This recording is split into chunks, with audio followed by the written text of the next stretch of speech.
Tikus berulah, rakyat sengsara. Mari kita semua mengenal korupsi. Kata korupsi berasal dari bahasa Latin corruptio atau corruptus yang memiliki arti tindakan merusak atau menghancurkan. Korupsi sendiri adalah suatu bentuk ketidakjujuran atau tindak pidana yang dilakukan oleh seseorang atau suatu organisasi yang dipercayai suatu jabatan namun disalahgunakan untuk keuntungan pribadi ataupun orang lain. Pengertian korupsi. Korupsi sendiri diperkirakan telah ada sejak dinasti Mesir dan masih berlangsung hingga saat ini di hampir di setiap negara di dunia. Dilansir dari The Conversation, Mesir kuno dinasti pertama sekitar 3100-2700 Sem mencatat korupsi di peradilannya. Ketika ekonomi global berkembang pesat pada abad ke-20, tingkat korupsi juga ikut meningkat dan Bank Dunia memperkirakan suap internasional melebihi 1,5 triliun dolar tiap tahunnya atau sekitar 2% dari PDB global dan 10 kali lebih banyak dari total dana bantuan global. Sejarah korupsi. Korupsi menjadi permasalahan serius di Indonesia selama beberapa dekade. Pada era kolonial Belanda, praktik korupsi oleh kolonial Belanda sangat umum terjadi pada masa penjajahan. Hingga era reformasi saat ini di mana Indonesia mengalami perubahan politik yang signifikan, korupsi masih ada hingga bisa disebut mendarah daging pada kursi kekuasaan.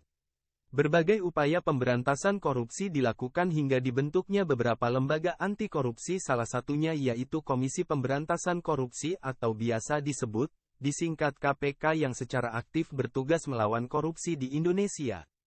Beberapa solusi yang dapat dilakukan untuk mencegah terjadinya korupsi antara lain adalah registrasi, pencatatan ulang, terhadap kekayaan perorangan yang mencolok dengan pengenaan pajak yang tinggi. Adanya sanksi dan kekuatan untuk menindak, memberantas dan menghukum tindak korupsi.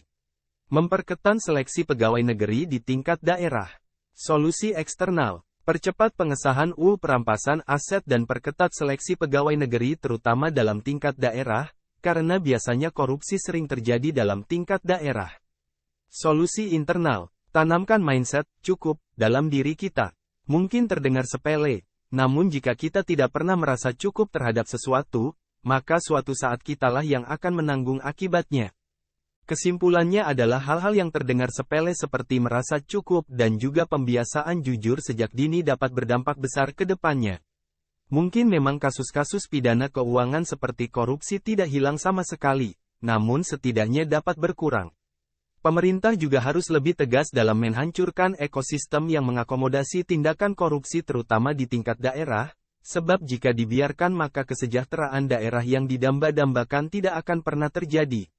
Bila perlu, perketat pengawasan dan seleksi pegawai negeri dengan metode-metode tes yang efektif.